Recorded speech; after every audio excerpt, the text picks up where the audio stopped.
Hi everyone అందరికీ నమస్కారం. ఈరోజు నేను మీకు కర్ణాటకలోని చిక్మంగళూరు జిల్లాలో పశ్చిమ కనుమల మధ్య ఒక ప్రసిద్ధ పుణ్యక్షేత్రం గురించి చెప్తున్నాను.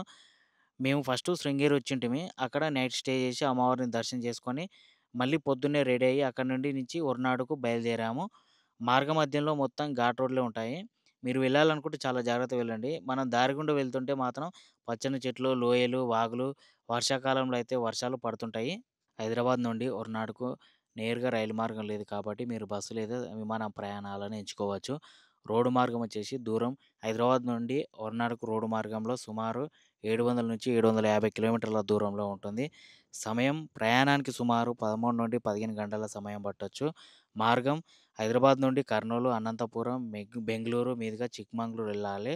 అక్కడి నుండి ఒరనాడుకు వెళ్ళడానికి స్థానిక బస్సు లేదా టాక్సీలు అందుబాటులో ఉంటాయి. బస్సులు హైదరాబాద్ నుండి బెంగుళూరుకు అనేక ప్రైవేటు మరియు ప్రభుత్వ బస్సులు అందుబాటులో ఉన్నాయి.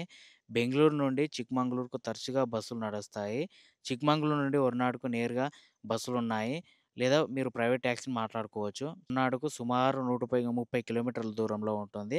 హైదరాబాద్ నుండి బెంగుళూరు, బెంగుళూరు నుండి చిక్మంగళూరుకు రైలు లేదా బస్సులో వెళ్ళవచ్చు. చిక్మంగళూరు నుండి ఒరనాడుకు స్థానిక బస్సు లేదా టాక్సీలో చేరుకోవచ్చు.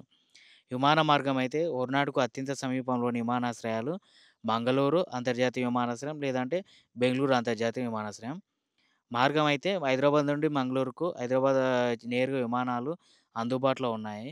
మంగళూరు విమానాశ్రయం నుండి ఒరనాడుకు టాక్సీలో వెళ్ళవచ్చు. ఈ మార్గంలో ప్రయాణం సమయం తక్కువ. హైదరాబాద్ నుండి బెంగుళూరుకు అనేక విమానాలున్నాయి. బెంగుళూరు విమానాశ్రయం నుండి బస్సులో చిక్మంగళూరుకెళ్ళి అక్కడి నుండి ఒరనాడుకు చేరుకోవచ్చు. ప్రయాణానికి ఉత్తమ మార్గం అయితే సమయం ఆదా చేయాలనుకుంటే విమానంలో మంగళూరుకి వెళ్ళి అక్కడి నుండి టాక్సీలో ఒరనాడుకు వెళ్ళడం ఉత్తమం. ఖర్చు తగ్గించుకోవాలంటే రైల్లో బెంగుళూరు లేదంటే మంగళూరుకెళ్ళి అక్కడ నుండి ప్రభుత్వ బస్సులను ఉపయోగించడం మంచిది. సొంత వాహనం అయితే సొంత కారులో వెళ్ళేవారు గూగుల్ మ్యాప్స్ సహాయంతో సులభంగా చేరుకోవచ్చు. మార్గంలో బస చేయడానికి, తినడానికి అనేక సౌకర్యాలు అందుబాటులో ఉన్నాయి. ఇవన్నీ చూపర్లో బాగా కట్టిపడేస్తాయి. చూస్తున్నారుగా ఫ్రెండ్స్ రోడ్డుకి ఇరువైపులా కనిపించే గ్రీనరీ, చెట్లు మనం వెళ్ళే దారిలో టీ ఆకు చెట్లు, తమలపాకు చెట్లు చాలా కనిపిస్తుంటాయి. మీరు చూస్తున్నారుగా. మన హైదరాబాద్ సైడ్‌లో అయితే కిలోమీటర్‌కో, 2 కిలోమీటర్‌కో ఊరు కనిపిస్తుంది. ఇక్కడ మాత్రం కిలోమీటర్‌కో ఇల్లు కనిపిస్తుంది. ఇక్కడ మనుషులు ఎక్కువగా కనిపించరు. మీకు వచ్చి చూస్తే కనిపిస్తుంది. చూడడానికి చాలా వరకు అడవిలాగా కనిపిస్తుంది కానీ, చాలా వరకు కల్టివేటెడ్ ల్యాండ్స్. చెట్లు మాత్రం చాలా పెద్దగా కనిపిస్తున్నాయి. ఇక్కడున్న వాళ్ళకు ఇదే ఆధారం అనుకుంటా. టీ ఆకు, తమలపాకు ఇంకా వేరే చెట్లు కూడా ఉన్నాయి. సో, ఇవి అమ్ముకొని బతుకుతున్నారు. చాలా వరకు ఇక్కడున్న వాళ్ళు బాగా రిచ్‌గా బతుకుతున్నారనిపిస్తుంది వీళ్ళని చూస్తుంటే. ఇక్కడున్న మనుషులను చూస్తుంటే. చూడండి అక్కడ కొండల పైన వర్షం, పొగమంచు, పక్కనే లోయలో వాగు, దట్టమైన చెట్లు. యాక్చువల్‌గా మేము ఒంటెల కోసం దిగినాము కార్‌లోంచి. కూర్చొని యాష్టకొస్తుందని. బయటకి దిగి చూస్తే పక్కనే చిన్న వాటర్ ఫాల్, మరో పక్క వాగు ఉన్నది. రోడ్డు పైన చూడడానికి చాలా బాగుంది ఈ ప్లేసు. చూస్తున్నారుగా ఫ్రెండ్స్ మన ముందు కనిపిస్తుంది వాటర్ ఫాలు. ఈ వాటర్ ఫాల్ అంతా మన ముందు ఈ ఉన్న వాగులో వెళ్తుంది. అక్కడున్న అన్న వాళ్ళతో పాటు నేనొచ్చాను. కర్ణాటకలోని చిక్మంగళూరు జిల్లాలో పశ్చిమ కనుమల మధ్య ఉన్న ఒక ప్రసిద్ధ పుణ్యక్షేత్రం ఓర్నాడు. ఈ ప్రాంతం సహజ సిద్ధమైన అందాలతో నిండి ఉంటుంది. ఇక్కడ శ్రీ అన్నపూర్ణేశ్వరి దేవి ఆలయం ఉంది. అన్నపూర్ణేశ్వరి దేవిని పార్వతీదేవి అవతారంగా భావిస్తారు. ఈ ఆలయాన్ని శ్రీ క్షేత్ర ఓర్నాడు అని కూడా పిలుస్తారు. ఆలయ చరిత్ర మరియు విశిష్టతలు తెలుసుకుందాం. పురాణ కథనం ప్రకారం ఆహారానికి అధిష్టాన దేవత అయిన అన్నపూర్ణేశ్వరి దేవి గురించి అనేక పురాణ కథలు ప్రచారంలో ఉన్నాయి. ఒక కథనం ప్రకారం ఒకసారి శివుడు, పార్వతీదేవి మధ్య సంవాదం జరిగినప్పుడు శివుడు ఈ ప్రపంచంలో ఉన్న ప్రతీదీ మాయ అని, ఆహారం కూడా ఒక భ్రమ అని పేర్కొంటాడు. దీనికి నిదర్శనంగా పార్వతీదేవి అదృశ్యమవ్వగా భూమిపై కరువు సంభవించింది. దీంతో ప్రజలంతా ఆకలితో అలమటించారు.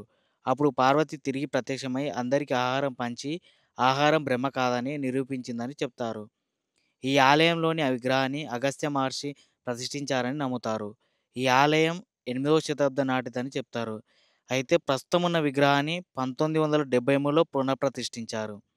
హొరనాడు ఆలయంలో భక్తులకు ఉచితంగా అల్పాహారం, భోజనం మరియు రాత్రి భోజనం అందిస్తారు. అన్నపూర్ణేశ్వరి దేవి పేరుకు తగ్గట్టుగా ఇక్కడ దర్శనానికి వచ్చిన వారికి అన్నానికి లోటు లేకుండా చూస్తారు. ఇక్కడ అన్నపూర్ణేశ్వరి దేవి విగ్రహం నిలబడిన భంగిమలో ఉంటుంది. విగ్రహం తల నుండి పాదాల వరకు బంగారంతో కప్పబడి ఉంటుంది. ఆమె 4 చేతులలో శంకు, చక్ర, శ్రీచక్ర మరియు దేవి గాయత్రులను పట్టుకొని ఉంటుంది. ఈ ఆలయానికి దర్శనానికి వెళ్ళే పురుషులు తమ చొక్కాలను పైన ఉన్న వస్త్రాలను తొలగించి భుజాలను కప్పుకోవడానికి ఒక షాల్ లేదా కండువ ధరించాలి. మహిళలు సంప్రదాయబద్ధంగా పూర్తిగా కప్పబడే వస్త్రాలను ధరించాలి. ఈ ఆలయ దర్శన సమయాలొచ్చేసి ఉదయ దర్శనం 6:30 నుంచెల్లి 9 గంటల వరకు ఉంటుంది. మధ్యాహ్న దర్శనం 11 గంటల నుంచెల్లి 2 గంటల వరకు ఉంటుంది. సాయంత్రం దర్శనం 7 గంటల నుంచి రాత్రి 9:30 వరకు ఉంటుంది. ఇక్కడున్న పండుగలు మెయిన్‌గా అక్షయ తృతీయ, నవరాత్రి, రథోత్సవం. అక్షయ తృతీయ ఈరోజు అన్నపూర్ణేశ్వరి దేవి పుట్టినరోజుగా భావిస్తారు. నవరాత్రి సెప్టెంబర్ నెలలో 9 రోజుల పాటు నవరాత్రి ఉత్సవాలు ఘనంగా జరుపుకుంటారు. రథోత్సవం అప్పుడు ఫిబ్రవరి నెలలో 5 రోజుల పాటు జరిగే రథోత్సవం కూడా ఇక్కడ ముఖ్యమైన పండుగ. దర్శన సమయాలు మరియు పూజల వివరాల కోసం ఆలయ అధికారిక వెబ్‌సైట్ లేదా ఆలయ కార్యాలయాన్ని సంప్రదించడం మంచిది. ఇప్పుడు మీరు చూస్తున్నది దేవాలయ ముఖద్వారం. ఇరువైపులా సింహాల విగ్రహాలు, పైభాగాన దేవతామూర్తుల విగ్రహాలు. దేవాలయం లోపలికెళ్ళడానికి మెట్ల ద్వారా వెళ్ళాలి. ఇప్పుడు మనం గుడి లోపలికి వెళ్దాం. యాక్చువల్‌గా మనం గుడి లోపల ఫోటోస్, వీడియోస్‌కి పర్మిషన్ లేదు. నాకు సాధ్యమైనంత వరకు మీకు చూపిస్తాను. ఈ వీడియో చూస్తున్న వాళ్ళందరికీ అన్నపూర్ణేశ్వరిదేవి అనుగ్రహం కలగాలని మనస్ఫూర్తిగా కోరుకుంటున్నాను. ఒక పురాణ కథనం ప్రకారం శివుడు బ్రహ్మ శిరస్సును ఖండించిన తర్వాత ఆ పుర్రె శివుడి చేతికి అతుక్కుపోతుంది. ఆ పుర్రెలో అన్నం నిండేంత వరకు అది చేతికి అతుక్కుపోయి ఉంటుందని శివుడు శపించబడతాడు. శివుడు అన్నం కోసం చాలా ప్రదేశాలకు వెళ్ళినా ఆ పుర్రె నిండదు. చివరకు అతను హొరనాడుకు వచ్చి అన్నపూర్ణేశ్వరి అమ్మవారిని వేడుకోగా ఆమె ఆ పుర్రెను ధాన్యాలతో నింపి శివుడికి శాప విమోచన కలిగించిందని చెప్తారు.